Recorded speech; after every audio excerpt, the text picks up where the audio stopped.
So, up until this point, we have focused on multiplying ourselves in several ways, correct? The first way we multiplied ourselves was through products, and you'll get a good sense of how to create products and make them, and it's actually really simple. My strong recommendation is keep it really simple. Do not try and make this fancy, crazy, almighty product that does everything on the tin. Keep it as simple as possible. As a rule of thumb, especially if you have no real experience doing this, do something that lasts, one CD, like an induction. Something really no-brainer, simple as you can get, because otherwise you're overcomplicating your life, right? In time, you can work up to bigger things, but right now, just start as simply as you can. Then we moved on to the idea of how to create more depth and more value with your programs, and also how that relates to your pricing structure, so you can change your pricing structure from the classical model. And creating a $2,000–3,000 program, one-to-one program, is pretty much a no-brainer at this point, isn't it? You've got a really good process for that. Would that be fair to say, guys? Yes. And once again, you only need to see one client, have one client sign up to that program, you've paid for this course. Sign up another client with one of these more in-depth programs, and you've paid for your whole stay in the Bahamas on top of that, right? And have extra cash to take your entire team out and say thank you very much and have a nice life. And have some more cash to buy products from us, which is the best part of it all. So it really doesn't take that much, right? The place we'd like to take you now in terms of how to expand yourself is the idea of seminars. You're currently in a seminar. We could have had this conversation one-to-one. That's classically known as business coaching, right? Joe does a lot of this sort of stuff, right? Sure. I still do groups, though. Yeah, well, of course you do, because you know this, right? Yeah. So there's just a contrast that, you can scale things in different ways. You can scale things by replicating yourself with a product. You can scale things by expanding the program and therefore more value. And you can scale things by creating a seminar, which means more people will pay less. If I had to teach you guys individually what you've been learning here so far, I suspect very few in this room could afford it. One or two of you could, but very few of you could actually afford that, right? But by having a bigger room with more people, we can scale down the costs per individual while still make it interesting enough for us as a company to invest the time and the effort, not just to deliver this training, but all the huge effort that we went into to actually create it in the first place. Do you see how that works? It's a great way to scale yourself. And you already have a really simple process to talk in front of groups, don't you? You've practiced it and you kind of enjoyed it, right? What I recommend you do, by the way, is whenever you have some spare time in here, gather yourself together in a little group and do as many little mini lecture demos with each other as you can to cement that process in. There's really no substitute for actually getting up there and doing it. Even in a role play format, it cements in neurologically a lot of important things that will be a godsend to you when you go in front of a group of people you don't know so well, right? The next thing we want to talk about here, though, is not so much the content, because really, between the process you learned about in terms of developing a group hypnosis, a hypnotherapy program, and the stuff you learned about in terms of creating the CDs, and the stuff you learned about in the lecture demo, if you combine those processes, you have the information you need to create a seminar, right? There's really no difference. You get your topics, your themes, you have some ideas you want to present, some trances you want to present. It's real simple. My strong recommendation, just like with the other stuff, is that you begin with small programs, 1 day at best, maybe 2 days, not going straight into a 10-day training extravaganza, right? It can be done, but you'd be jumping in the deep end, and I wouldn't recommend it. And I'd also recommend that you wait to do your seminars until after you've done a lot of lecture demos. Get some experience under your belt. The lecture demos are simple to do, they're easy to do. The content is a relative no-brainer, right? And that builds some very important instincts for you. The next reason I would recommend that approach for you is because the only place, or rather, the place you'll find people to attend your seminars is on your list. If you have to advertise for people to come to a seminar, that's a very different business model. It can work, and I've seen it work great, but it's not the model we presented to you, And you'd have to think very differently. You have to set yourself up very differently if you want to set yourself up directly as a seminar company. Does it make sense to you guys? So you start a hypnotherapy business, you do your one-to-ones, you expand your one-to-ones, you maybe have some CDs and stuff that you offer them on top of that and do your campaigns and so on. And then once that starts stabilizing, and you've done a lot of lecture demos to build some experience, then you go back to your list and you create a campaign saying, I have this great seminar you might be interested in, right? Simple ones to start off with are things like self-hypnosis. Well, almost everyone will be interested in self-hypnosis. It's a very desirable topic for the layperson, right? The next topic is very simple again. It's whatever it is they came to your session for, and those other things they talked about, well, you feed those into your new program. Let's say they didn't come to a hypnotherapy session, you might be able to do a seminar on weight loss and give them some very valuable insights, tips and tricks and trances and so on top of that, right? Now we start blending things between group hypnosis and seminars and therapy. You can blend these approaches a bit. But again, that's a little bit more advanced at this point. Does that kind of make sense to you guys? So you have lots of sources. Now, we'd like to know the simplest place, other than the self-hypnosis, which is one I can just give you right now. We'd like to know a really simple method, how you will always know what seminar to put on. Yeah? Yes. Talk to your clients. I'm serious, talk to your clients. You guys have come up to us over the breaks here and have said, what about this, and what about that, and what about the other? Where do you think I get a lot of my ideas from? Because I know people are asking for it, right? Now, of course, I have a whole bunch of things I want to do as well, and so will you, and I expect you fully to have that. But the point is, at your lecture demos, have enough time there to really connect with them as human beings, and you will hear them asking about stuff, and it's like, you know what? That'd be a great subject for a seminar, right? You will have your little research on it, and before you know it, it's a really nice addition to what you're already doing. Do you see how that works, guys? Is there anything you want to add on to that, or that's pretty much what you're doing as well, right? That's it. Okay. So I keep my processes simple. Yeah, because we have enough to keep track of without making our life harder, right? Yep. So what I want to run you through right now, and this is all going to be in your resource guide, and we'll talk about the resource guide more tomorrow, is some of the more logistical elements of a seminar. I'm going to presume that the practical elements of creating and running a seminar, you guys are happy enough with, that you can go out there and do enough lecture demos to build the experience you need to do a longer version. Correct? Right?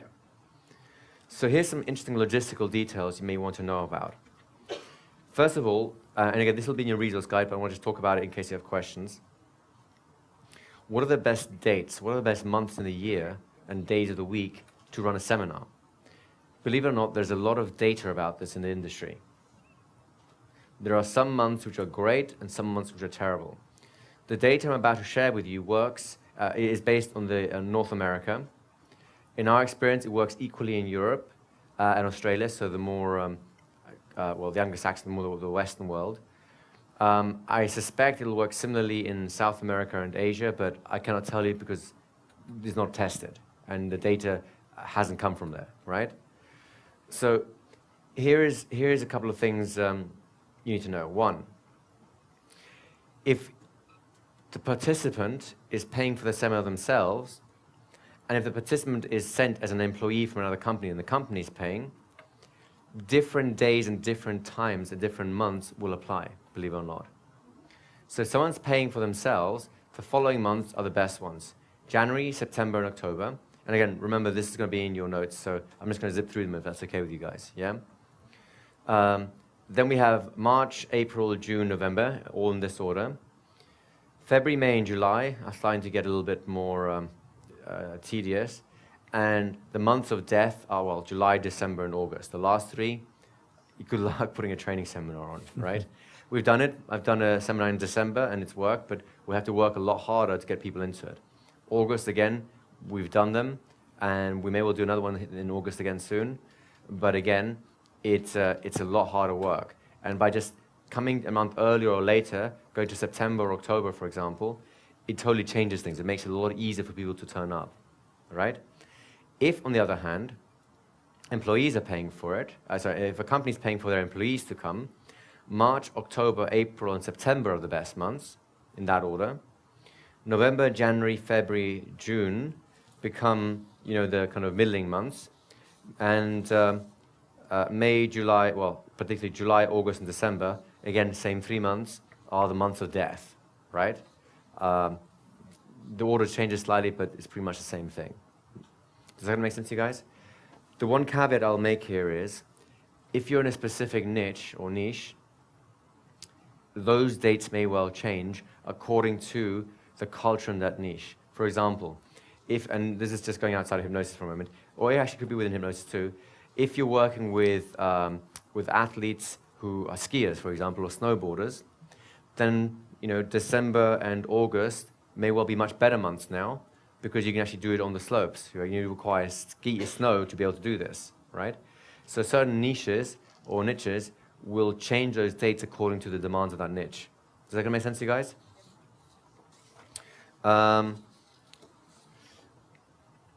As a rule, in terms of days of the week, if as a participant's paying for themselves, here's the order of days. Saturday and Sunday are the best, because they can use they don't have to use holidays up for that. Next come Thursdays, Wednesdays, Tuesdays, and the worst days are Fridays and Mondays.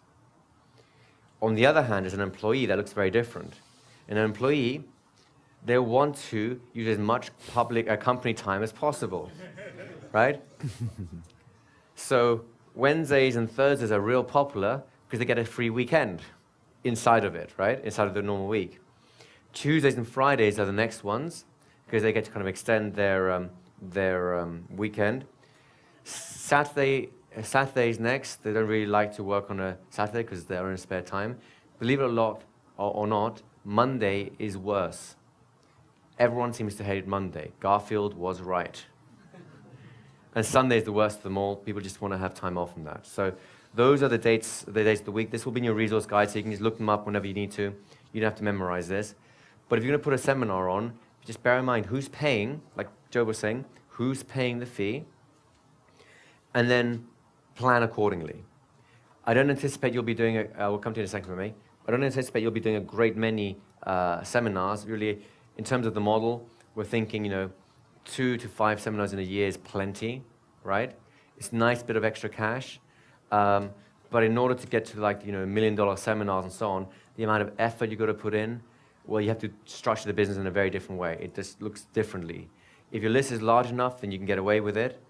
But honestly, a similar but slightly different strategies apply to creating a seminar business versus a business that happens to do seminars. Do you understand the distinction? Yes? Can we have a microphone back here, please? What are the best days to do therapy sessions? I probably say the same thing. It's actually the week in the actual Monday to Friday sort of week, because people want to do it. I found in my practice, because I was in the City of London or just on the edge of the City of London, people loved early morning sessions, so they can go in going in before they go to work. They loved lunchtime sessions because they can take their lunch break off, and they loved evening sessions because they can come to it after work. They will come to the sessions in between as well, but for someone that's working, if your audience is a working audience, they'll find it a lot easier to come and see you, outside of business hours. But then, filling in this stuff in between hasn't been that problematic either. I know some people that will do it on weekends and weekends only, just because they actually work themselves during the week and have decent success with that too. I don't know if you have any metrics, but I don't think I have any specific metrics on that other than that. I'm sure I have metrics somewhere, but for most of my working clients, it's usually after work, and I do have the early birds who like to come in before. I personally am not an early bird, so I just don't really like to book people in that early. Yeah. And it's your business, run it how you want. But in most of my bookings with clients, they prefer the evenings. So it actually is fine with me because it leaves me all day to do a bunch of marketing and product creation and everything else when I'm fresh. And it's not that they don't get like a fresh version of me at night, but I'm just, it leaves me freed up during a lot of daylight hours to do a lot more things with other parts of my business. And in my experience, I'm sure it'll be similar for you, it's actually not that difficult once they've actually gone over the major hurdle of saying, yes, I want a session. Yeah. They're actually pretty flexible about timings. They realize, everyone's gone to doctor appointments, which are pretty much 9 to 5s and all that sort of stuff. So they tend to be pretty accommodating about that stuff. Occasionally you'll find someone who really has an issue. Yeah. but that's been more of a rare case. And if you use the phone process and you kind of hype them up a little bit about really wanting to change, I've had people go, "Can I come in like right now? Can I come in the next 2 hours?" Just to give you an example of this, Glenn, do you care when we would do the 12-session program? Does it matter to you what day of the week or what time? Would you take time off for that? If I can only do this at midnight, because I'm a very busy person, would you come in at midnight to do these sessions? In this particular case, yes, I would. See, he said absolutely yes. So once you've got them plugged into, yes, this is actually something that I want, as is my experience, people will be very flexible to actually be able to work with you. Okay. Does that help? Yeah. Any other questions there? All right, so the next thing we have is we've got a seminar logistics checklist, which is included in your pack, and I want to just go through some of the highlights of this in terms of how to structure a seminar. I'm not going to go through the whole thing just because I'll just be reading a list out to you, and I think your time can be used more wisely than that. But I do want you to have a sense of structure about what you can do, right? There are basically four steps in preparing a seminar. The first is the planning stage, when you plan dates, times, venues, that sort of stuff. Then you have your pre-seminar checklist, which is just before you head off to wherever your seminar is. You want to make sure that everything you need there will be there. Then you have the actual day of the seminar. In the morning, you want to set the room up, because no matter how much you negotiate with the hotel, they will always mess up your room setup, guaranteed. So you want to have basically the morning phase before you actually open the doors and start registering and so on. You want to be there a few hours early to double check everything. And finally, you have the actual seminar itself, which is what everyone focuses on, but there's a lot of stuff happening in the background that people don't really realize. Does that make sense to you guys? So here's a couple of highlights in terms of those phases. The first of all, the planning phase. If you're working in your local area, in other words, you're going to do seminars in the same area where you live, where you have your hypnotherapy practice and so on, and where most of your list lives, is an important part, then you only need to be planning about 6 to 12 weeks ahead. If you go beyond the 12-week point, you'll find that you'll get a lot of cancellations as time progresses, because people don't tend to live that far in the future, right? So then inevitably things will come up, they'll have to cancel, because other stuff's coming up and so on. So it's just one of those things, right? The good news is, and this is again pretty much across the board in the industry, in the seminar industry, is you'll have a couple of peak points when it comes to sign-ups. And the biggest peak point is really the week of, or the few days running up to the seminar actually starting. People love to do things last minute. They're procrastinators at heart, and so you'll get this little influx, this little blip right at the end. So as a rule, whatever people have dropped out, during that setup process should easily be filled then. But again, if you go 6 to 12 weeks ahead, you tend to have pretty much whoever says they'll come will come. Note of warning, folks. Never take anyone's word for it. If they say they will come, that is, I don't know how I should put it. That's like, I can't think of a great metaphor, so I won't say one. All right. So it's just very unlikely to happen. You need to have some kind of a commitment for them to know that it's true. My advice is take a deposit. Do not secure, and let them know, look, if you say you'll come, great. But if you're ready to book it, then I'll take a deposit now. That's great. This is the deposit. This is what you need to do to secure a place. Until I have a deposit from you, the seat will remain open. And if someone else is willing to commit up front to it by paying a deposit, then that's who you'll have to go to, right? And that is the only way to ensure they'll actually turn up. Even if you put a free seminar on, I would still, unless it's like in an office or so on where where they're going to be there anyways, I would still recommend, and you have to play with it a little bit depending on the audience, that you take a deposit and then refund them the deposit at the actual seminar to make sure they actually turn up. So tell them the deposit is, the rule is that when you turn up the seminar, you'll get your money back, or maybe you can give them the cash back for it or whatever. But if you don't turn up for the seminar, then you will not get a refund on the deposit. And that makes sure that only people who are actually genuinely serious about coming will sign up. Now, does that mean that if someone says, oh, my mother just had a heart attack and I've got to give my left kidney so she can save her life so I won't be able to make the seminar, you say, I guess you just lost your $50. Unlucky, right? No. Of course, we'll give them back the money. That's not the point. The point is, if they have the expectation that they will not get it back, they will think carefully about whether or not to sign up, and they will not waste your time. If it's free, it's easy to say, yeah, I'll do that, and then forget about it, and then not ever do anything about it. Do you see where we're going with this? Be a little careful with it, though, because there are some venues where you can't do that, just because it's not appropriate for that.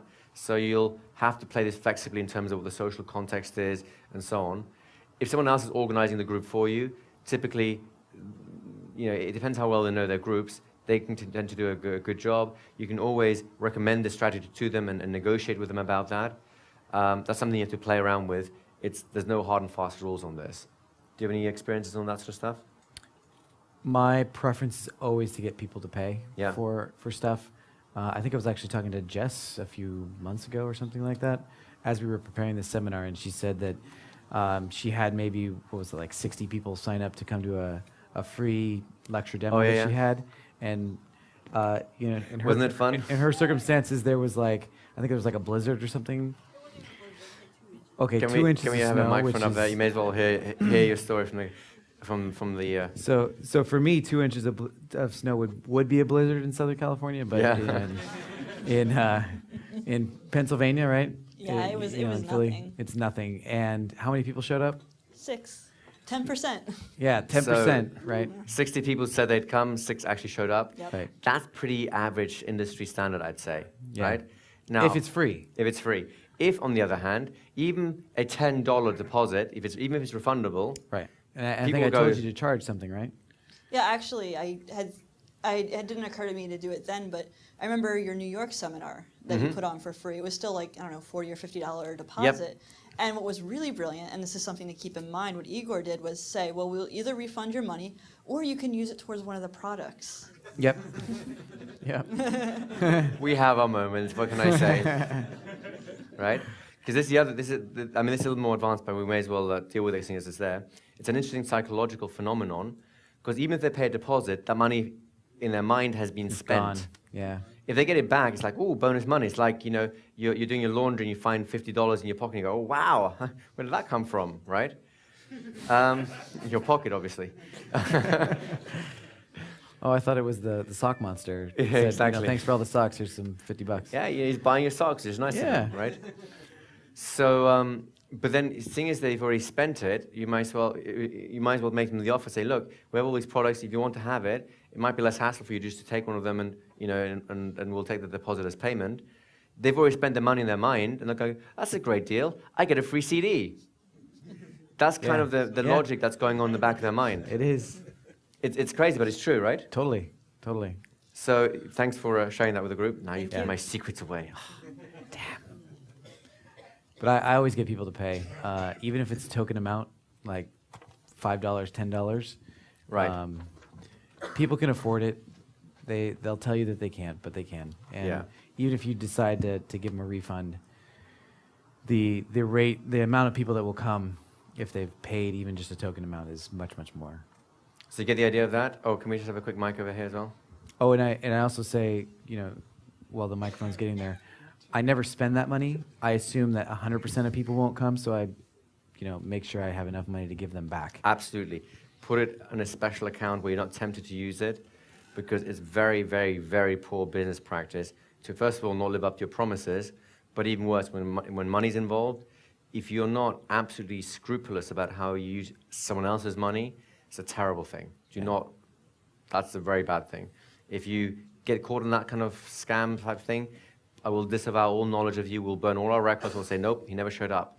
We'll even re-edit the video just to airbrush you out. Go ahead. Is this based on the same principle you guys talked about earlier, that the barrier between lead and a customer? Yes, absolutely, Completely. exactly right. Yeah, and in fact, this is a nice way to create do a soft transition from lead to customer. They have not necessarily become a customer yet, but psychologically, they've triggered very similar processes. Yeah. Even if I've given them the money back as a refund, then they've still pretty much crossed that barrier for me, and they're much better respondents, or seminar participants, or lecture demo participants, and they turn out to be better customers. They buy more. Yeah, and as a rule of thumb, the freer your seminar is, and there is a sliding scale of free, believe it or not, the worse the quality of the person that's going to be attending is. And by worse quality, I don't mean like, I mean to have bad attitudes, they'll give you hassle, they'll demand more for nothing. They'll be dyslexic pimps. Yeah, they'll be the dyslexic pimps. Yeah, and they'll try and recruit you. And unless you like that kind of lifestyle, it's not worth your hassle. Can we have the microphone first all the way back here, and then we'll come over here again? Just all the way to the back here. So I'm a little confused about the deposit. So if this is a free seminar, and let's say you ask them for a $40 deposit, and Sure. then you give it back to them at the end Yep. of the night? Yeah, Wow. pretty much it. You nailed it. I guess I'm just, I'm not Are you confused asking free and why- $40. Are you asking why we're doing this? Yes. Okay. Oh, all right. If it's only free, let's say next week I'm going to do a free one-day seminar. It's on me. I'll pay for the room and everything like that. Just turn up, and you'll go, yeah, I'll turn up to that. Chances that you'll turn up for that are pretty slim. Even though you may like me and all the rest of it, life will come up and you'll go, oh, I haven't got time for that now. About 10% of you may well turn up. Now, if I say to you guys, just imagine this, right? Next week, I'm going to do a free day for you guys. Who here is interested, by the way? Anyone? Right? It'll be a free day on advanced business skills. Who's interested now? Free, advanced business skills like this, only more. Who's interested? Thank you. Right? Now, and I'll present the frame to you right now. Now, I appreciate that, but because it's a free seminar and so on, I know life happens. So here's what I want to do with you guys, because I want to make sure that you only sign up if you are serious that you're going to come, because I don't want you saying you're going to come and then take up a space that could go to someone who really wants to come, but then you don't turn up, because that would be a real waste, given that a lot of people want to come to this thing, right? So here's what we'll do. I'm going to ask you guys, when you sign up for it, we'll go to the back of the room in a minute, and we'll have a little sheet there. I'm going to ask you guys to give me a $15 or $20 deposit. Let's call it $20 for sake of ease. A $20 deposit. And when you arrive on Saturday next week, I will give you that money back. So it'll be absolutely free for you guys. And the only reason I'm asking you to do this is because I want to make sure that you're not going to take up someone's place and not turn up. Does that make sense? Yeah.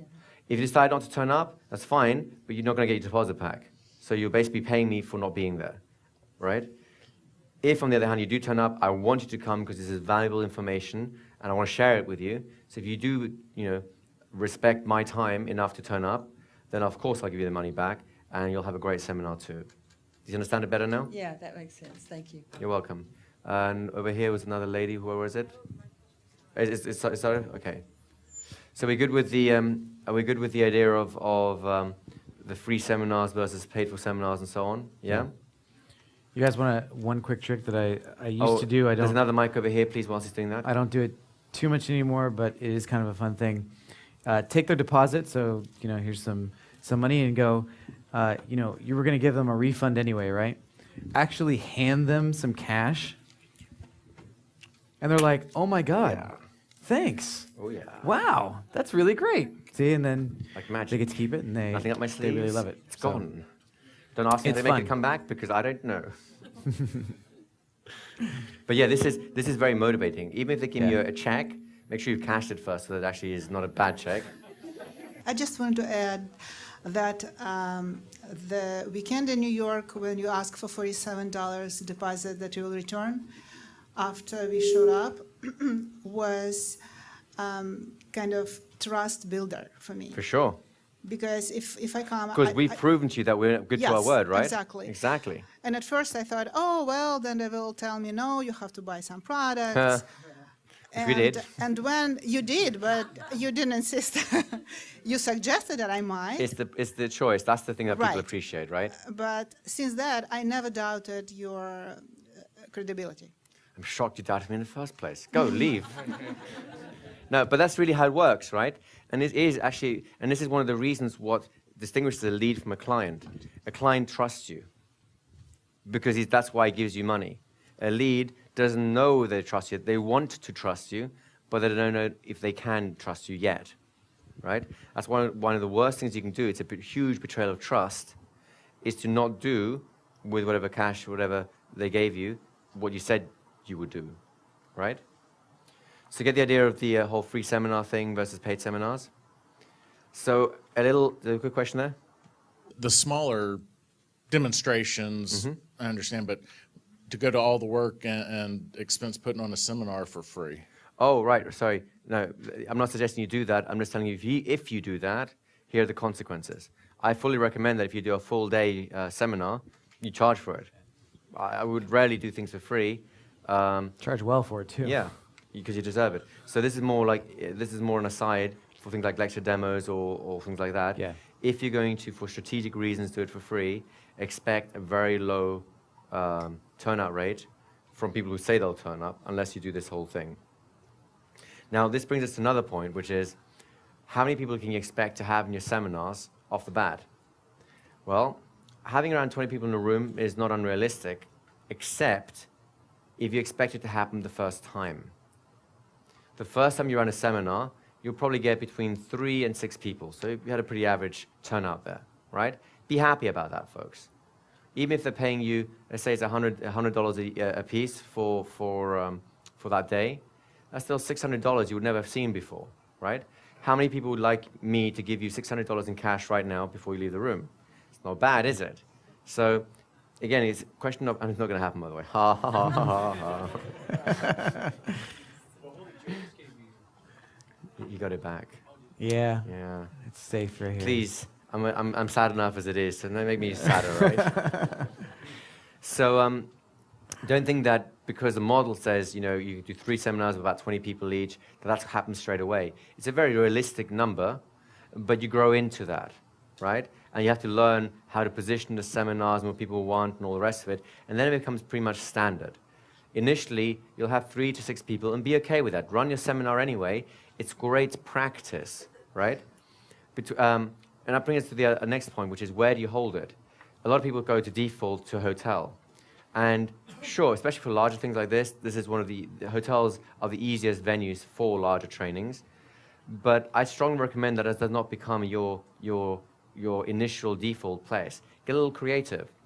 When I first started doing seminars in this sort of model, long before we formed this sort of company here, you know, I was seeing similar things. I had, on a Windfall, I think 12 or 15 people in a 7-day training, and it made some nice cash. And then another training, the next one right after that, I had 4 people turn up. So it was really, you know, it was haphazard as I was building my list and experience and the same kind of stuff you guys will be doing.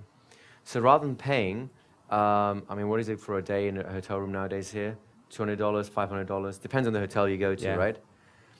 Well, how about you get a little creative? What we did, for example, is I found this really cool luxury penthouse apartment in London, and London rates, by the way, will frighten you. It's just insane. I'll just give an example. Paying around $3,500 a month gets you a grotty little 1-bedroom apartment in London, right? So it's not the cheapest city in the world. So Airbnb.com. So I have some friends that run this website, and yeah, they're friends of friends. He knows everyone. This is the power of your network. Know lots of people. Yeah. This is a really great place. You could find a penthouse in London on this site. I'll do that next time. Next seminar, penthouse in London. Here we go. But you see, what I did there is, it's a great venue. It's relaxed. It's easy. It's only for 10 people. They'll easily fit into this large living room this guy had, right? He gets some cash in hand. Doesn't really care. He's not using the space anyways. And we got a great venue at a much more affordable price. So shop around a little bit. Some of the other cool places I found were, one of my favorite venues was actually an old monastery that was becoming like a spiritual retreat. And they had, it looked like something out of Hogwarts, like Harry Potter. They had this little big quadrangle with all the bedrooms around it. And then you went into this tower, and the tower room was like a training room. It literally was straight out of Harry Potter, something or other. And of course, I put my glasses on and I was right at home. And it's a phenomenal venue. And I had people there, and I was running longer trainings, and it was a 7-day training again. It's just a phenomenal venue to be in. The atmosphere was great, and it was really, really cheap. In fact, this is a very fortunate thing. The venue was actually free. The price was actually on the rooms for people to stay there. But because it was in the middle of nowhere, everyone had to stay there. So basically, they paid for my room. They paid for the training room. So it was 100% profit that my time there was turned to. Do you see how that works? Get a little bit creative around what venues you look for. If you have a friend that's got a really cool place, ask them if you can use it. Have a look at interesting places. Art galleries will often allow you to do seminars in them, right? And at a much more reduced prices than a hotel room. And it's so much cooler to be surrounded by all this cool art, and people go like, that's amazing. Even if it's an art gallery between shows, when it's just blank walls, they have these unique feeling spaces that can be very interesting, right? Other venues I've tried out can be some of these sexy old wine bars. They usually have function rooms that they rent out for drinks and so on. And typically during the daytime, no one gets drunk, right? So they'll rent out these really cool, elaborate spaces that no one wants to use at those times because it's their time for them. And you get it at a discounted price compared to, again, the standard hotel room. So you get the idea about getting a little more creative, doing your research in these areas, so that you can find great venues, right? I've actually used my referral partners for that too. Yeah. The first seminar I did was in a yoga studio that was like closed on a Tuesday, and I asked them if they would open it up for me, and they said, yeah, of course. You know, you see a lot of our people, make them happy. Yeah. Have our space for the day, and they gave it to me for free. Yeah, I had the same. The physiotherapy clinic in which my hypnosis practice was in had this great sort of kind of yoga style space behind there as well. I ran a few free seminars there too. They wanted to promote the space as a venue, so they're happy to have people in there. Yep. Another one was actually a great one. I was flown to Austria to teach a training, and I had the most amazing venue. It was in the middle of this old castle. The venue was for free because the guy who wanted me to do the training, it was his castle, right? And he brought the students in as well and paid me on top of it. So it's like, great, I get to build my list, I got paid handsomely, and I got to do it in an amazing venue.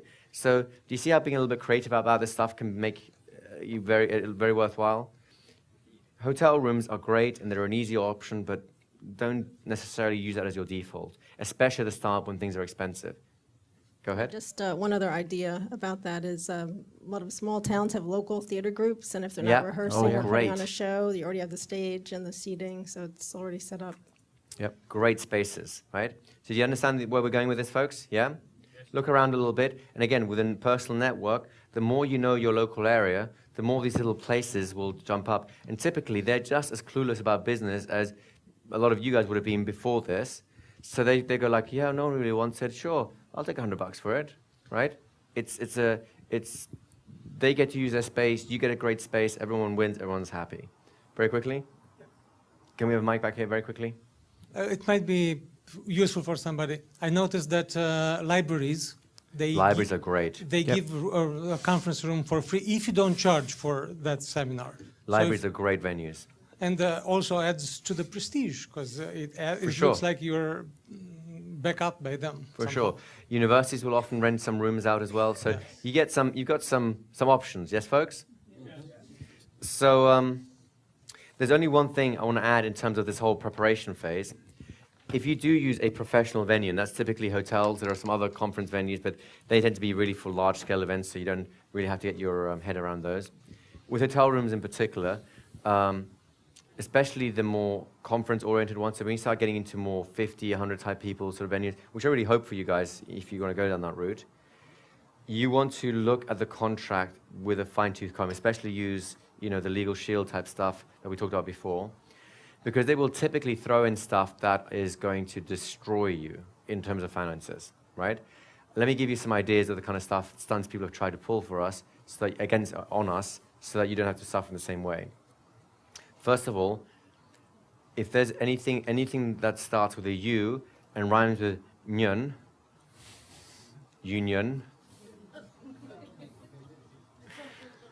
get it struck out of the contract. As soon as a union is involved, here's what happens. You will pay $100 to have someone come in, plug one thing in, and leave again. Then when you finish, you have to call them back for another $100 to plug it out and leave again. That's just for him to turn up and plug something in and leave again. You're not allowed to plug it in yourself, which is insane. Then you're probably not even allowed to use your own plug. You have to use their plug, which will cost you about, I don't know, between $100 and $300 a day for a plug, for a power strip, right? You can buy yourself, we worked out at one point for the AV equipment that the hotel was trying to foist on us. We could have bought 4 sets of speakers, use the brand new speakers, top of the range, used them for the seminar, gone out into the back garden, burnt them, and still saved money. All right? So read these things very carefully. The next one where they try and shaft you on is teas, coffees, and waters, right? Be very careful how they charge for that. They'll try and hide it by like you're saying, like, oh, it's only $1 per cup, right? $1 per cup with 100 people, that's $100 per break on its own. But then this happens. Someone will drink a coffee, it's a nice cup, they'll chat to their friend, they'll put it down and go, which one was mine again? Oh, I'll just have another one, right? So you're talking at least $200 per break. You have 3 breaks in the day, you're now, about $600 in the hole for one day. You may have frittered away your entire profit on the hotel, and they say thank you very much for making us more profitable, right? Once again, negotiate that out, or negotiate a flat rate that you can see, which is visible ahead of time. Or have a lawyer do it for you. Or have a lawyer do it for you, absolutely. If you do want to have teas and coffees and so on, and they charge by the cup and so on, then I strongly recommend you put a limit and say you can only serve a maximum of X amount of cups per break. If they serve more, which they will, because the staff never know any better, and then you can turn around and say, you served too much. That was your responsibility, not mine. You've got to take the brunt of that, right? So that's another way to limit your liability there. So look at, things like flip charts and AV equipment and stuff like that, you will end up paying through the nose for a lot of places. Yeah. Sometimes they're quite reasonable. Just check those prices ahead of time. Do your calculation. What does it mean for the duration of your seminar before you agree to anything? Because hotels are pretty sneaky about, sneaking in charges that you didn't realize were going to be there. And so you don't sign anything until you know exactly what you're getting into. Does that make sense to you guys? Quickly? So I know what the room looked like in here before we set up.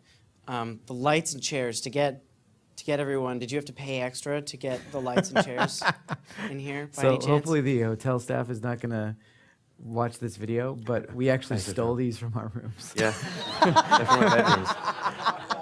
And you're gonna have to do some of this stuff for yourselves. And the reason for it, let me just talk about setup. We've got a larger room. We're doing a videotaping, so we need an interesting background for the videotape. Yeah. We'd arranged for a very nice curtain to be put back here, which is our standard.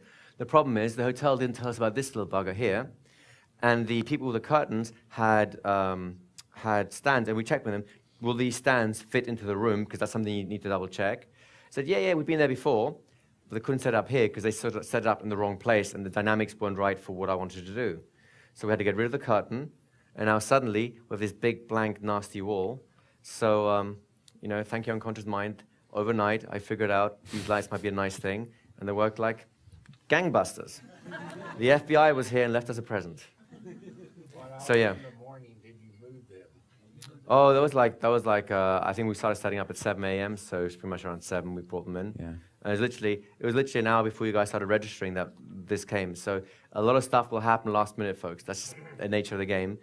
When you start getting used to a venue, if you use a venue over and over again, you will know what to expect, and it'll be a lot easier to predict. If it's a new venue, expect everything to go wrong. Everything, right? Because it will at some point. So we're good with the whole planning stage? You get a good idea? Oh, let's have a quick mic back there, and then we can move on.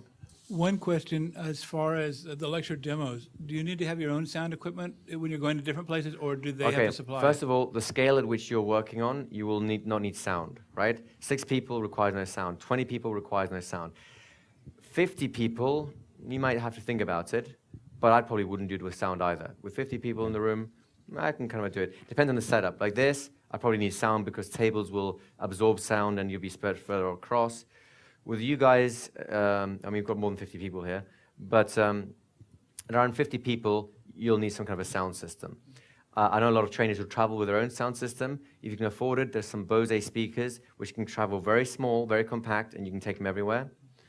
Other than that, we typically, at least for the first 5 years, we'd rent sound equipment in the local areas.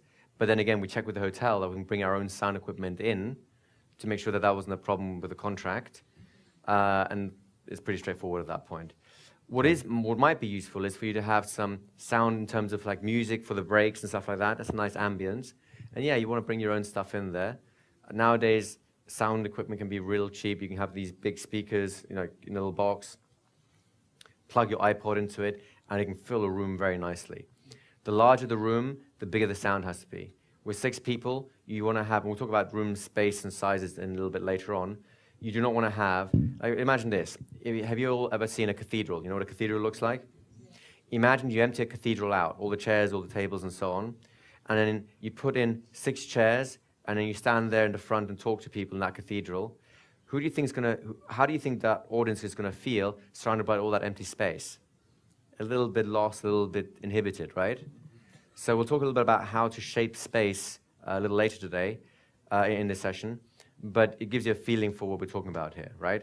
The scale that you'll be getting into, at least for the first few years, is 6 will be a good starting point, 20 will be a good median, and if you really work your butts off, you might get 30 to 40 people, maybe even 50 people in the room, which is great.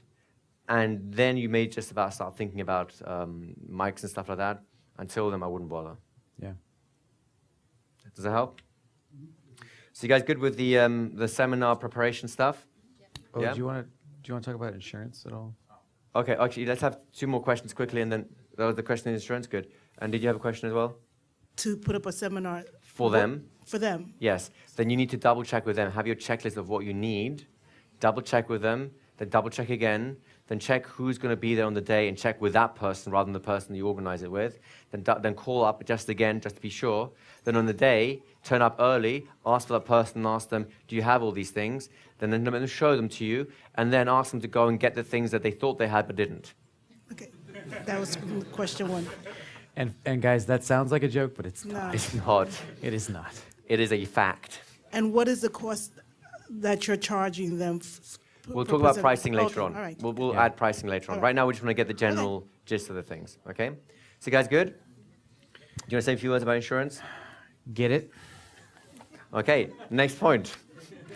Seriously. And get it for, there's insurance terms. There's called a load-in day, which is like, let's say, for instance, we have this seminar here and it's 5 days. A lot of you arrived, we started on Wednesday here. A lot of you arrived on Tuesday. Some of you maybe even arrived on Monday.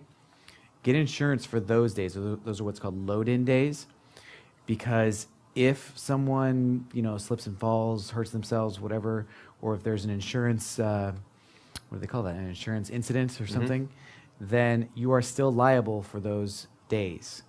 Even if you're not running the seminar those days, you are still liable for the people while they are sort of basically at the seminar venue. And this is, again, more for traveling purposes especially, so you probably won't have to worry about it for a while. But if you're doing larger and larger seminars, get some insurance. It's usually very, very cheap, especially if it's only like a couple hours for the day. I've had it as cheap as like $20 for insurance. I've had it as much as like $100 for a whole day. So it really just depends. Find a good insurer. You can just type in Google event insurance, and you'll find a bunch of different places. I can't really recommend one because they're all just kind of equally just try them all the out. same. If you're doing seminars in India or Guatemala, don't worry about it. Yeah. Seriously, in the U.S., it means nothing. I in the U.S., worry about it. Yeah. In something, I don't know if it's true in the US, but what I used to do in the UK is I actually had the insurance all bundled into my hypnotherapy practice insurance. So my insurance was actually, the insurer, there's only like 2 insurers in the UK that do hypnotherapy, and they do a whole bunch of strange things like coaching and Reiki, all basically on the same kind of rate brand. Yep. So I had the ingenious insight that I would insure myself as a coach and a hypnotist because they're the same rate band, so it's basically the same price. And then I double-checked with my insurance and get this in writing. Always get things in writing from your insurer because they will lie through their teeth when they have to pay. It's a fact of life. I actually had them write me a letter to confirm that the insurance and the business insurance, in case people trip up and hurt themselves, something like that, covered group coaching sessions. So all my seminars were group coaching sessions. Right? So it was all a part of the same rate, and they had confirmed it. I kept that letter in a safe vault in case they wanted to pay someone to come in and steal it after they needed it. Insurance companies tend to be a little bit shady, folks. It's just one of those things. And there are some venues out there, just so you guys know, that will require you to get insurance before they allow you to rent out their place for the day. So they'll sometimes go through a preferred insurance provider that they have. Just double check the rates. Yeah, double check the rates. That word because preferred. sometimes they get a kickback. Yeah, that word preferred usually means that they would like you to use it, but you don't have to. Right. So again, get that in writing if you can.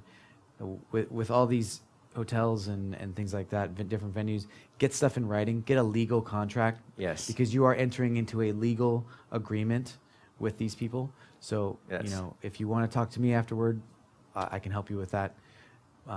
You know, explicitly. Yeah. And in fact, if you guys are interested, especially those in North America, like US and Canada, why don't you just meet them in the corner there during the next big break and just have a little chat. Joe has a lot of knowledge and he can probably set you up with the right plan and so on. So just hang out in the corner there. I know those of you who are not from North America, it won't help them as much. So you can listen in, but I'm sure it'll be much use to you. So you get the idea of insurance, yeah? If you're, and again, let's go question of scale. And the scale that you're at, which will be, you're looking to start off around 5 to 6 people and work your way up to around 20 people a pop. That's actually a pretty decent seminar. You know, and if you're doing it in a local area and so on, you might be able to negotiate that into your general hypnotherapy rates once again, like I did. Just find out what your insurance covers. You may have to pay an extra premium, but it might be like instead of paying $200 for the year or $100 for the year, you may be paying $120 for the year. Yeah, it can be worth it. Exactly, and it's totally worth it. Just check with your insurer for the hypnotherapy side of things. Often they'll cover you for little seminars and stuff like that too. Yeah. Okay? Easy, folks? The thing about insurers is they're always willing to sell you insurance. So yeah. If you ask them, can I do this? They're like, we'll figure out a way for you to pay that. Yeah, sure. For sure. That's their business model, right? Yeah. Just make sure you get it in writing. Yeah. Get it specifically in writing, and then have it checked with a lawyer saying, I want to do this kind of event. This is the insurance they've offered me. Is there some wriggle room for them? Right? Because they'll try that too, by the way. They'll try and angle it, and you get the idea, right? So we're good with the preparation stuff. The next step is the pre-seminar checklist. We've got one here in terms of what we do. Really just think about all the things you will need to support you through that seminar. Do you need a stereo for an iPod to play there? Do you have your music loaded on the iPod or whatever music device you use? Are you going to need a flip chart to write stuff on? Again, the venues will probably charge you $100 a day for a flip chart, which will cost you $20 a day in Walmart, or $20 for the whole thing in Walmart, right? Hopefully not a day. If you have another day, you have to erase it again afterwards and give it back. But you get the idea of what we're talking about, right? So it's really useful to have yourself a standard checklist. You can work off our checklist if you want with pens, papers, that sort of stuff, so that when you come to the venue, you come prepared. I recommend you bring a couple of things which should be in your checklist always. Things like pens. Otherwise, you can't register people, and more importantly, you can't get them to sign checks. Bring your email capture form. Bring the form, the piece of paper. It could just be a blank piece of paper. It could be just lines on paper. Whatever form they're going to write their name and email address on, make sure it's in your checklist, and you double check it before you leave your house, because you've gone through all this effort to get people in. You may as well get the details. If it's for an in-house seminar, in other words, you've already sold it to your list, that form is less important, but maybe they'll bring a friend, in which case, again, you want to have that there. You'll want to have one of those little metal tins for change, for cash, and you're going to have some loose change in there, so if people want to buy your CDs and other things with cash, you can give them some change, right? Because after all, that's what we specialize in hypnosis, isn't it? Oh, come on, you got to love that one. Change. We charge for change. So that's a really straightforward thing. Create your own checklist. You'll see our checklist in here. You may not need anything as elaborate as this, but just create a checklist, because that's in fact, someone here was reading a book called The Checklist Manifesto, which is basically put a checklist in for everything in your life, and you won't make mistakes, right? Seriously, pilots have checklists for a reason. A couple sentences. Yeah, I've read that book. It's filled with a lot of extra checklists, extra fluff and stories to make it feel real for you. But that's basically it. If there's something important in your business, and after I read that book, I had a lot of checklists to create for myself. But if there's something important in your business, something important in your life, put it down in a checklist. Think about like airline pilots. They have a pre-flight checklist. have a pre-seminar checklist. These are important things. You don't want to go wrong. I can guarantee you will forget something on the day, because there will be sometimes figurative and sometimes, in our case here, literal fires in the room. We actually had a little fire in this we had a room. little fire in this room. And it's all right, we're all safe now. You know, we're okay. And you will forget something on that list that you need. So just have it, you know, an actual physical list. It's actually, you know, good recommendation. Okay.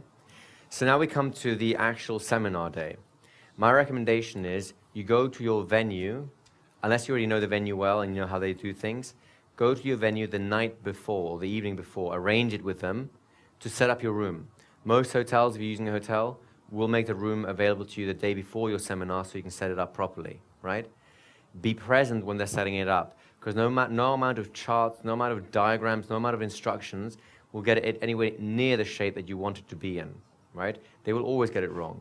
And if you have more than one day seminar, they will reset the room the next day so that it's wrong again, which is nice. So check the venue out physically if you can. The more physical presence you can have, the fewer surprises you will get. Especially speak to the people who will be on staff to help you out with any problems and stuff like that, because you will often get a quick sense about this person may not be the brightest tool in the box, and all the, yes sir, this will happen, no problem at all. The next day is like, yes sir, it's happening, it's right there. What, this?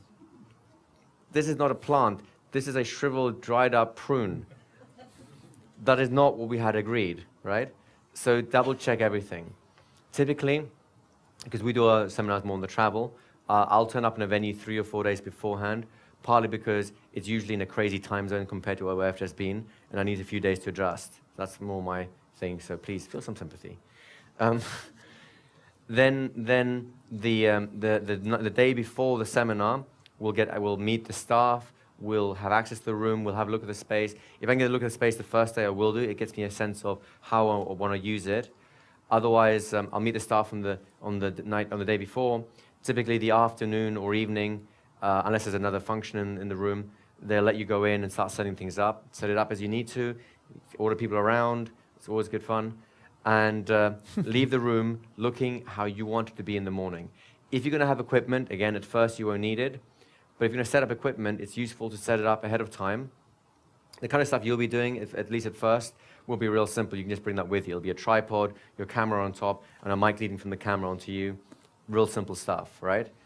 But as you get more elaborate, you may want to set up the room beforehand to ease your pain of passing the next day as much as possible.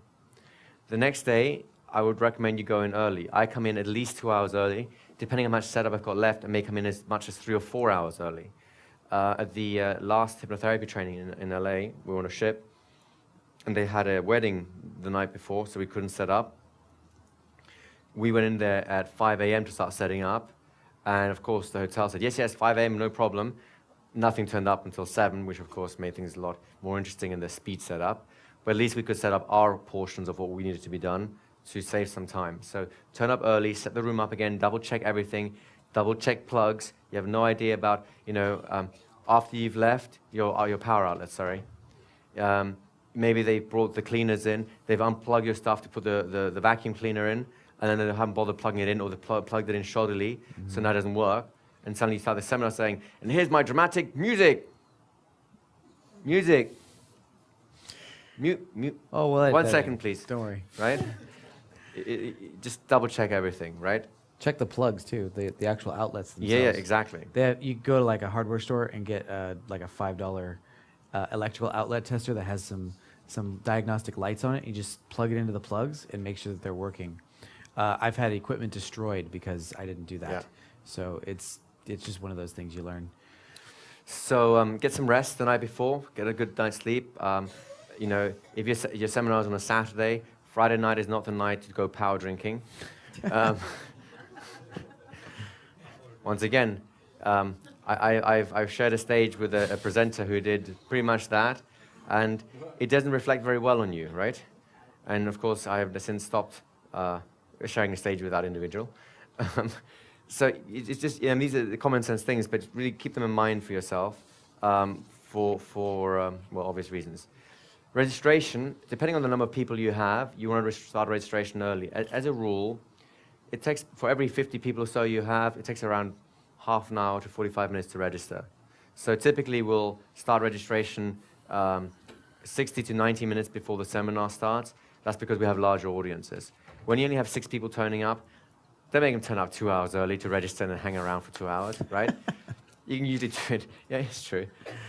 You can usually do it like in 20 minutes or so, or get them to come in like half an hour early, because you'll expect people to be late. So tell people, if you're gonna start at 9, tell people to turn up at like 8:15 or 8:30 for registration. That means someone will turn up at 9 and ask to register then. It just always happens. Actually, they'll probably turn up at 9:15, in which case you just start and then you catch them up during a break or something like that, right?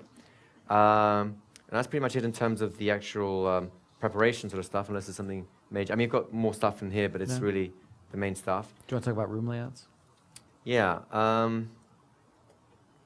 Let me just talk very, very, very briefly about seminar delivery first. Yeah. You've got your lecture demo stuff already. Again, we've got some stuff in your notes which you will find interesting. This is just icing on the cake. This is not, I don't want to necessarily go into the whole trainers training type program now because a time issue. But I do want to share some insights into the training game in terms of what your audience appreciates about you. Would that be useful to you guys? Yes. Again, this will be in your list, but I want to walk you through it now so you can ask any questions or make some connections now. The top 3 things that people appreciate about you as a presenter, and this is pretty universal in the industry, and it's relatively, I mean, they're relatively on par, but they might be in this order. It's great content, so they have to be interested by what you're saying. So content makes them content. Oh, come on, that was good. That was a good one. You got to be impressed with that one, right? Yes. Thank you. Thank you. You can come again. The next one is sincerity, folks. Remember we talked about stage fright, is people trying to be not themselves? That is the thing an audience hates the most. Yeah. You're better off being a little fumbling, a little apologetic, a little bit like, I'm sorry, I'll be ready with you in a minute, but just being yourself and being sincere and honest than trying to be this glitzy like, yeah, I'm Mr. Hypnotist and I have this wonderfully successful practice of 1 client a year. Now, let me show you how I did all that, right? You don't need to do that, folks. You don't need to try and be something you're not. Just be yourself. People appreciate your sincerity and they appreciate your honesty. They appreciate that if you're doing a seminar on here's a classic one in the industry again, people doing like seminar on wealth, how to attract wealth, and they turn up with holes in their suit, right? Because they can barely rub 2 ends of a penny together. It's not very congruent. Now, you can still do a wealth building seminar and still have the same ideas. Just tell them honestly, look guys, I'm not rich yet. This is what I'm doing, this is what I believe, this is what I've seen people do, and you're welcome to it. This is the strategy that I am planning my life by. That's sincere and that's honest, right?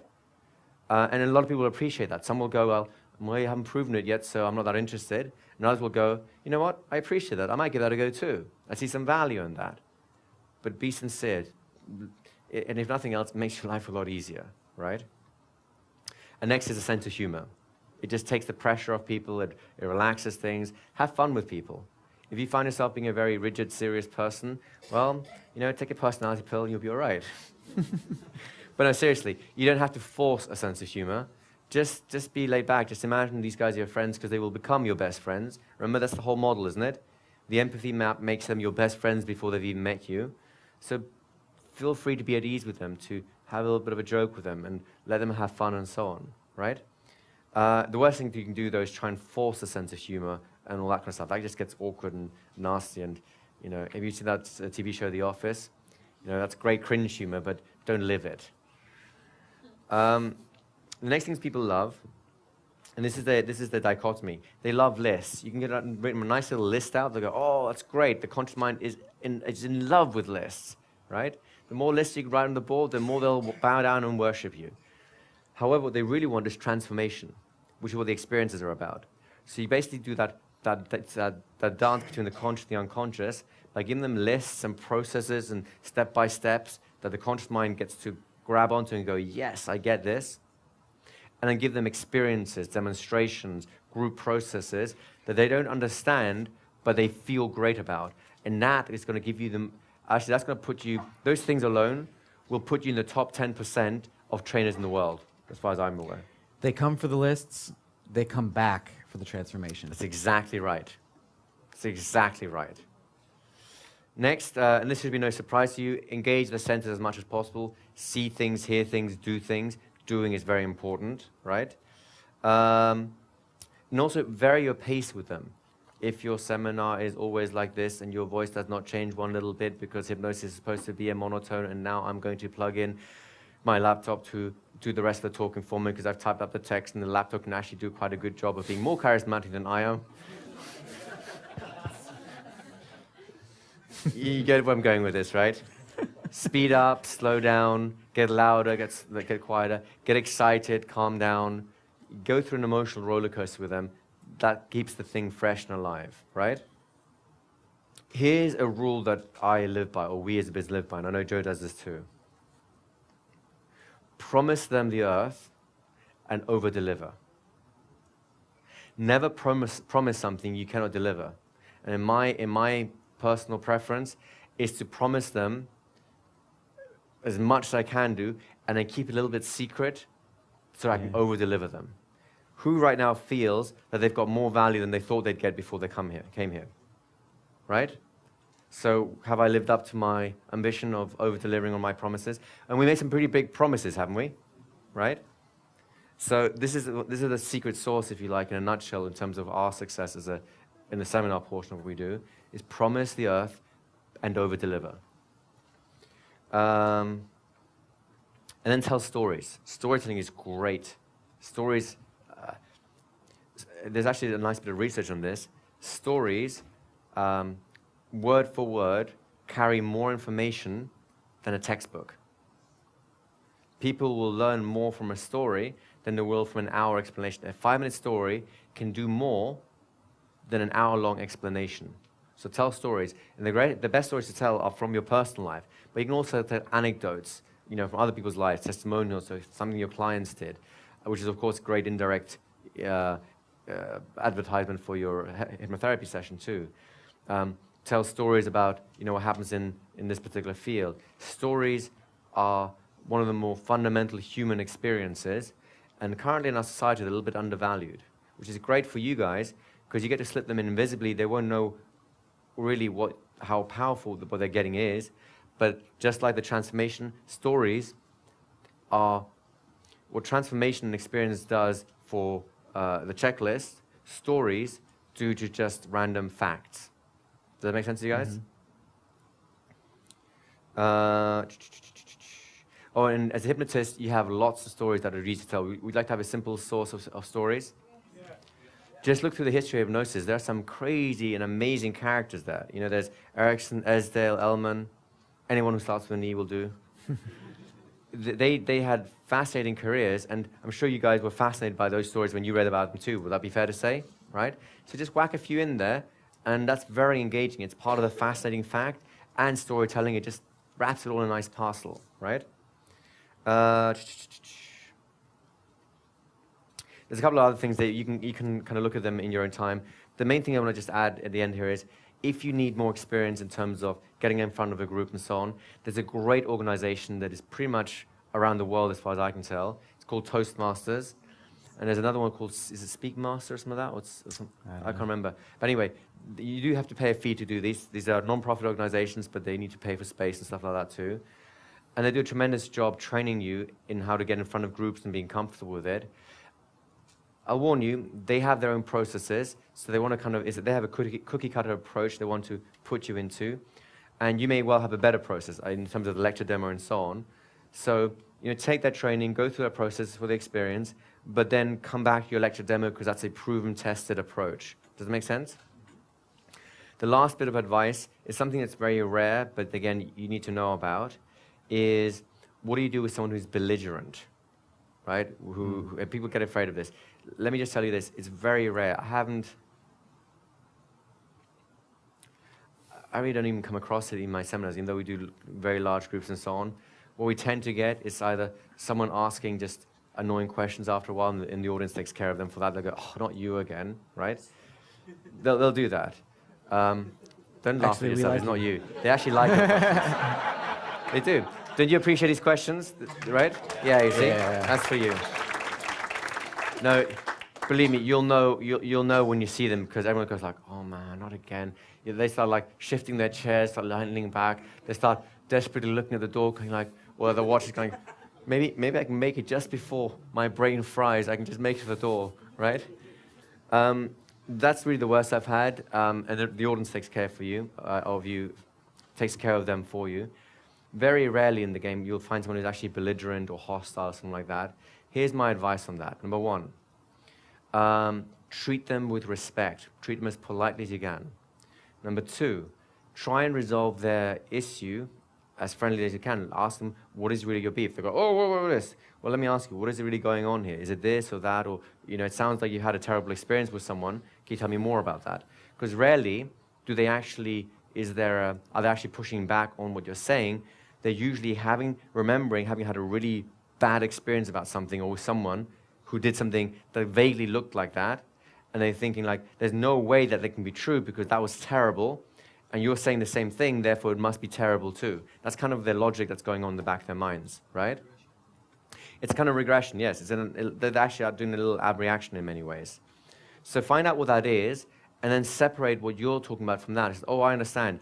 That was terrible, and thank you for mentioning this, because that would be a terrible way of doing this. That is not what I mean at all. I mean it this way, right? And that takes take care of like 99% of the rest of the problem.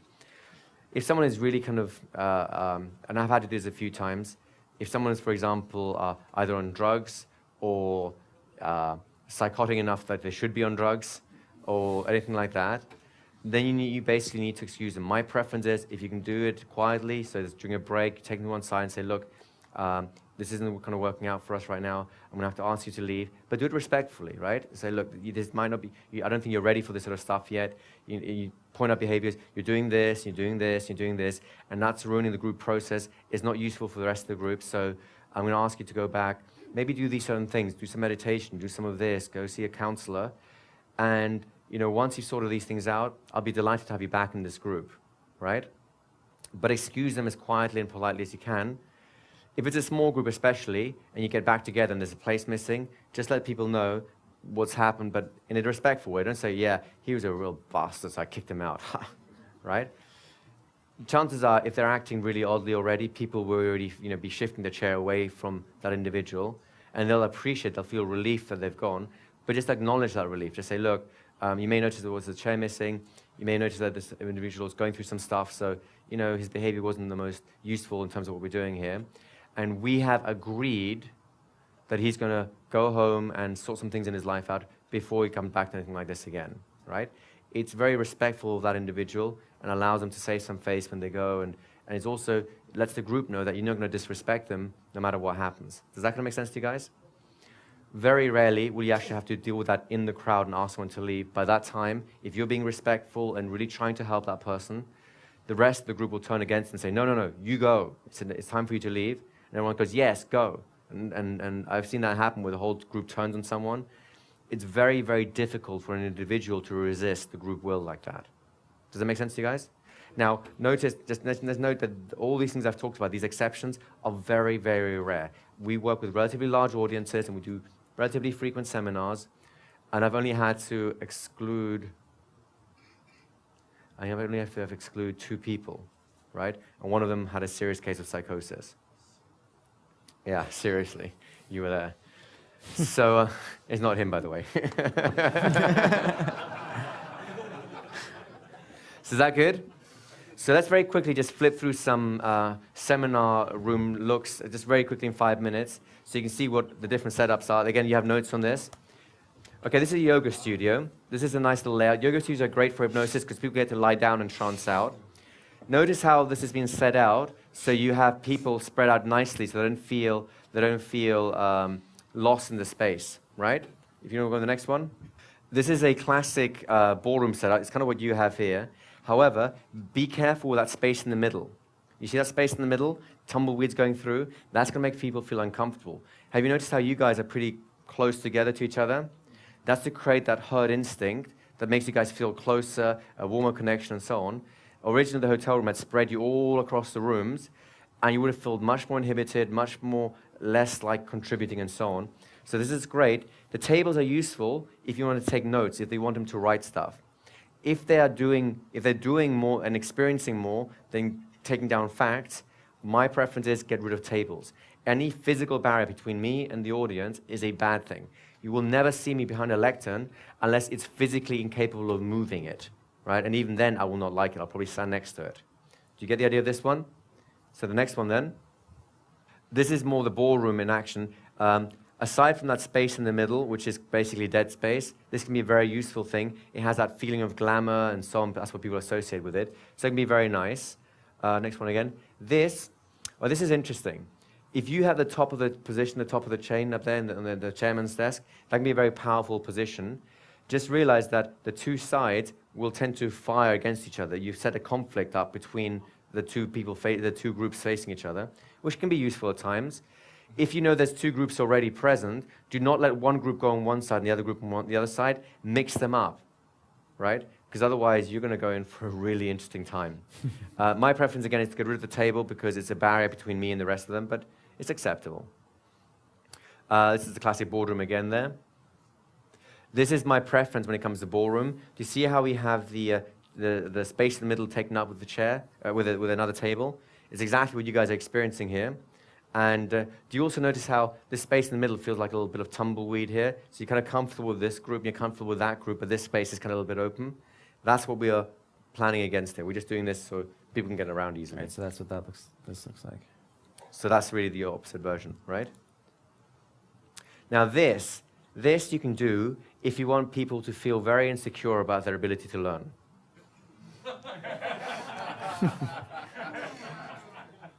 I had the option to set the room up like this here, and I fought like a wild beast getting caged to get out of that, because this is the last time you saw this was when you were in school and Mrs. Pickleford, you know, put a little dunce cap on your head and called you stupid.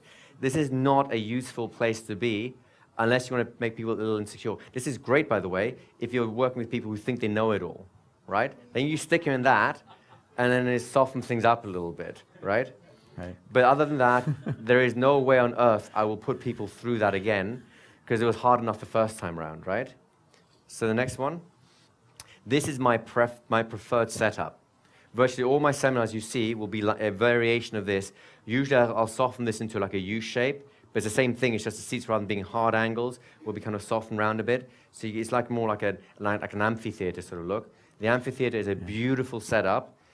And the Greeks really understood not just the vocal mechanics, but also the physical dynamics of stuff. You can also talk about the separation of the space with the stage too. Yeah. So because there's a bigger group of you, we have the stage here as a separation of space. It's actually partly so you can see me more easily.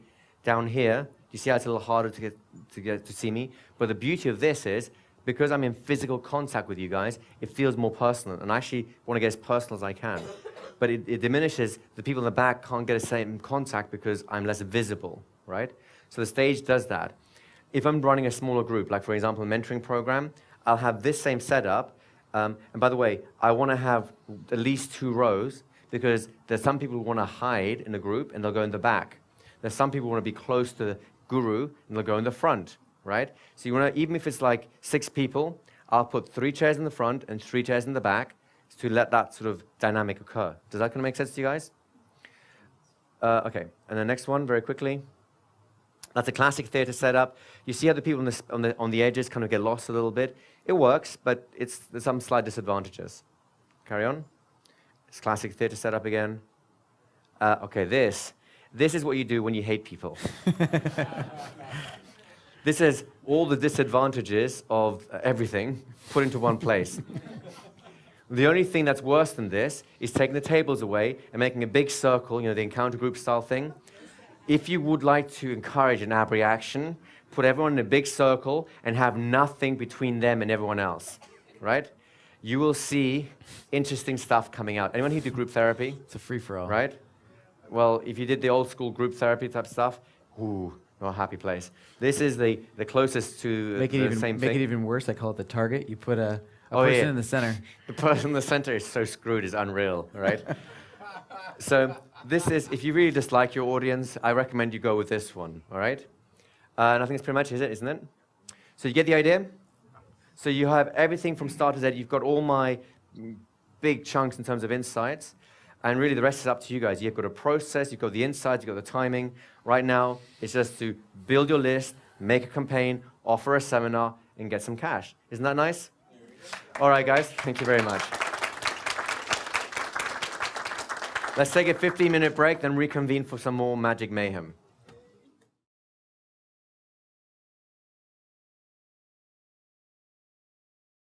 So what I'd like to talk about very quickly right now is these are all our new courses, the newest things that we've done. That's on the green sheet. And let you know a little bit about them. Some of you guys have asked, as you'll see on the top of the sheet, is this true of all our products? Because we're outside of location, because we'll be having to ship products to you, because we're outside of being able to actually bring physical ones to the place. Normally we'll bring the physical things with us. What we're doing is we're shipping whatever products you buy, we'll ship for free anywhere in the world at our expense. So it's literally like you're picking them up here. You just have to wait a couple of days for the FedEx man to come around to get them to you. Okay? So there's no expense to you. We'll take the hit on the shipment costs, which, by the way, in this industry is very rare. Just so you know. And there's a no-risk trial in the sense that we have a money-back guarantee on everything. You have 60 days from when you receive it, not from when you sign the sheet. 60 days when it arrives to you, you can go through it, you can review it, and if you think that it hasn't done what we promised you it'll do, send it back, and we never hassle you, never question you, we'll just give you a refund. It's rare that we are asked for refunds, but it happens. And we're pretty much straightforward with that. So we really want to make it as a no-brainer as possible for you guys to be able to take advantage of this stuff, because you have no cost coming up front. It's shipped to you for free. We'll pay for the program, and if you don't like it, you'll refund it. So it's an easy way to test it out if it's really what you want. Okay, guys. So here's the new stuff that we've come up. It's really mostly in the last year or so, sometimes a bit longer. The Conversation Hypnosis video crash course. Did you guys enjoy the 5-minute hypnotist we did here the other day? You kind of like that sort of stuff, right? What this course does is it's 15 video clips and transcripts of them to do the same thing for conversation hypnosis, which is a little bit more, it's a little more intricate. So it requires a little bit more background understanding and so on. But we basically simplify the idea of conversation hypnosis to the absolute bare minimum, the simplest things you can do to make it work. And the reason for this is basically to get you started as quickly and easily as possible with it. Make sense to you guys? Has anyone seen this? Anyone watched this one yet? Right?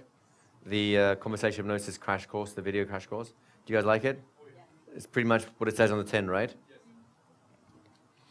The money in your mind. So I like this one. Actually, believe it or not, I did this in the Bahamas as well. We rented I think it was a $16 million $16 mansion. Yay! It was about this big. We flew to Marsh Harbor, which is a bit of a private island here in the Bahamas, and we rented a $60 million mansion, and we invited, it was by invitation only, 8 people, I think it was 9 people, to turn up. Of course, Arthur came, because we love him. And the idea of that is the following. Whereas here, we're focusing on the business of business, how to construct it, have a smooth system, and so on, right? The problem is, money's a mindset. The way most people relate to money makes them poor. It makes them struggle. You could be having a 7-figure income and still be on the verge of financial collapse because most people misunderstand what money is, how it works, and how to make it work for you rather than you having to work for it. Does that kind of make sense to you guys? Yeah. On top of that, people also can have a lot of misconceptions about money in general, issues with money in general. So as soon as they get it, they feel like they have to get rid of it because they don't deserve it and all those sort of stuff. Anyone here ever have bad spending habits? Credit cards get a little crazy, sales sign comes up and suddenly intelligence goes out. Anyone still like that sort of stuff? Yeah. So basically the money in your mind is designed to fix those things. It's to fix all the ideas about wealth that people have, all the reasons why people leak wealth out.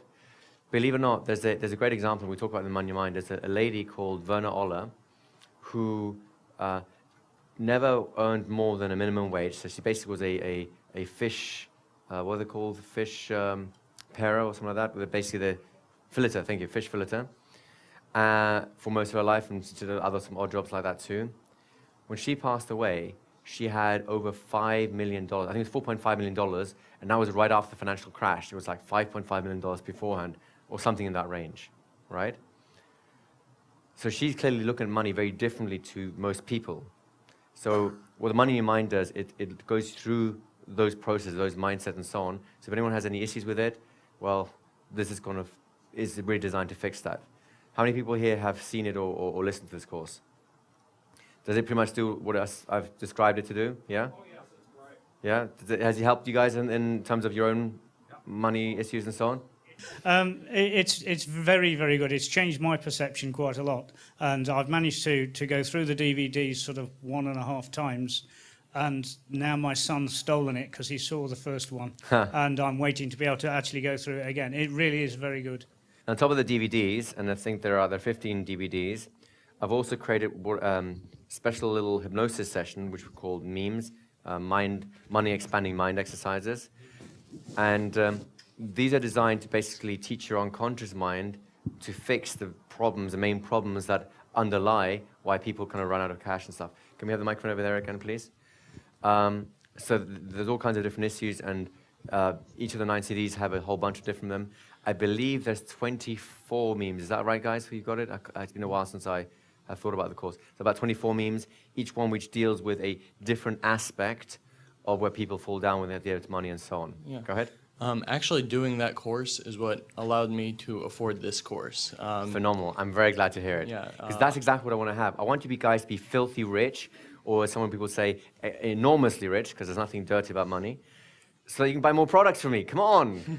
Do it already. Please carry on.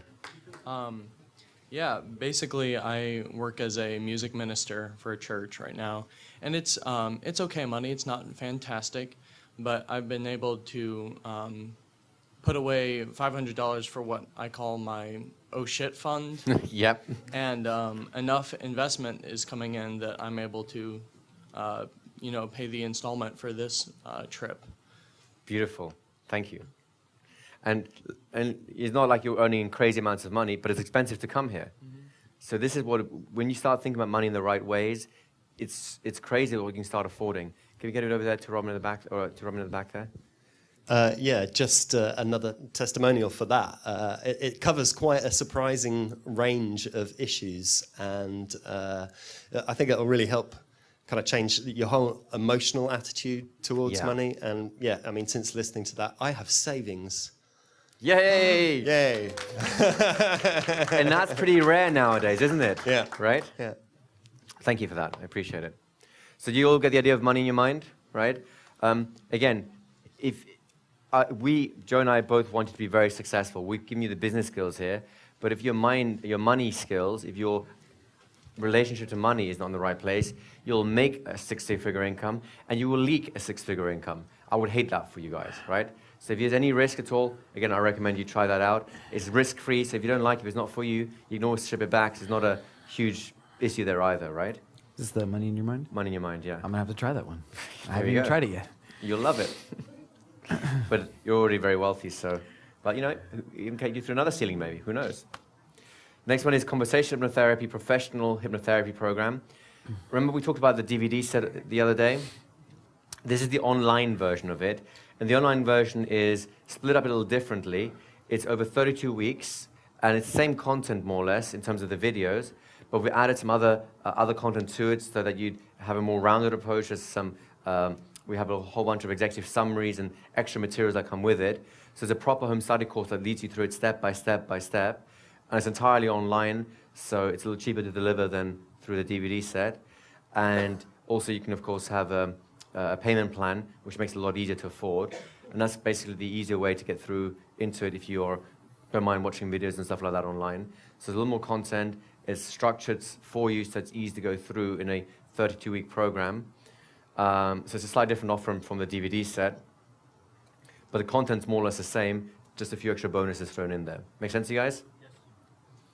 Yes. Anyone be on the online one? No? Okay. Lifelong Success. This is, again, the Lifelong Success audio program we talked about the other day. This is, again, a online version of the same program, so the same audios and so on. But once again, we've created additional resources which summarize the session, summarize the content, to allow you to go through it in a much more multimedia sort of approach. And again, it's online rather than a physical CD, so there's a cost saving because of that, and we will, of course, pass it on to you guys. And the next one, this puts a smile on my face, and it'll put a smile on your face, in fact, yours as well, I think. Conversation Hypnosis Mastery. Has anyone got that DVD set or has been to the live program of that? That's a good one. Yeah, Johnny may need a microphone soon, I think. That's where I met Johnny. That's where you met Johnny, right? I wasn't there. Yeah. Well, of course, because you watched the DVDs. So let me talk a little bit about the Conversation Hypnosis Mastery program.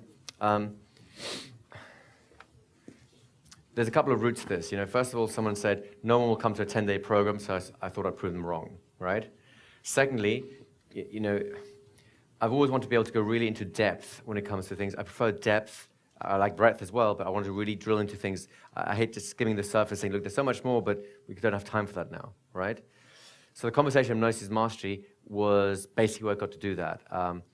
I spent 10 days with a group of people in LA, where we basically just went into crazy down the rabbit hole in all forms of conversation hypnosis. The first half of the set is 37 DVDs, by the way. And actually now it's probably a few more because we got a bunch of bonuses and stuff. So you have to check with Cliff how that works. But anyway, it's 37 DVDs. The first half of it is the linguistic patterns, the language that you use, the psychological frameworks, the insights you need to understand to how people work, the frame control, all that kind of stuff. The last half of the set is all about storytelling.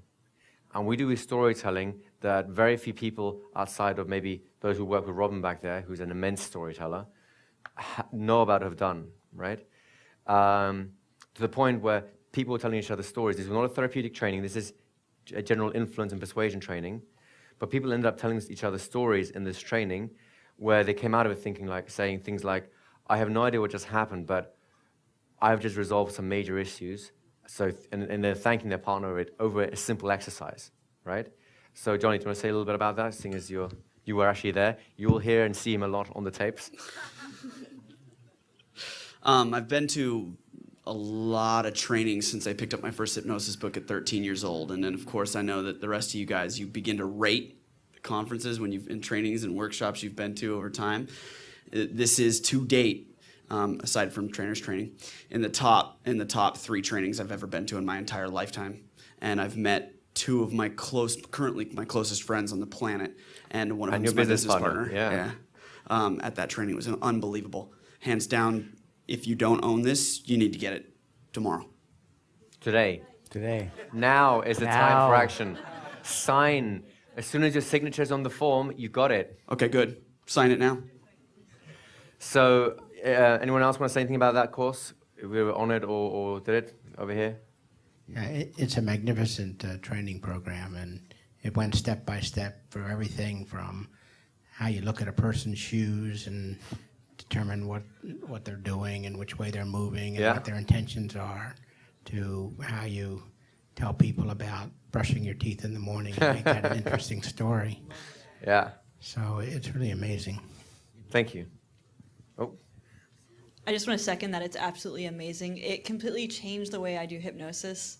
It's just, it's incredible. There's so much information packed into it. Everything from doing more eyes closed, formal trance to being extremely persuasive and influential. And it's taken my influence levels through the roof. So buy now. I agree with her. So do you have any questions about any of these programs? Oh, over here, just pass it to... Oh, we'll have the question first and we'll come to comment then. Go on. Is there a psychological thing? How come all these end in 7s and 9s? Yes, that's a good question. And that's actually part of the pricing we'll come on to. For some reason, currently, people's minds prefer odd numbers to even numbers. And the number 5 has been overused. Everyone's is used to 995 and they know how to round it. So by using a number that they're less used to working with, it's fresher, and so they'll look at it differently. So versus going into the autopilot responder like, oh, I know this, and just delete it. So all our pricing will usually end with a 7 or a 9. Okay. We've also tested the 3. 3 is actually pretty good too, but not 2. 3 is better than 2. Good spot. Do you want to pass it over here? Just a comment about the company. I ordered a set and I got it. One of the discs was cracked, and I let them know, and within a week I had a new disc. We look after you guys, really. Just like that. Yeah. We want you guys to learn, and as far as we're concerned, would it be fair to say that business method you've learned so far is a value-based business, yes? That's what we believe in, and why would we run our own business any differently? Sure, we'll make mistakes. We're not perfect. Our systems have flaws in it. We're growing and so on. So from time to time, things fall through the cracks. I've seen other leading brands that it was hard to get that disc replaced. Yeah, no, we wouldn't. As soon as we know how to fix it, we'll fix it. Absolutely. So thank you for saying that. Appreciate that. So you'll got a good sense of what this is about? Okay. So just pass the mic back, and let's get on with some training.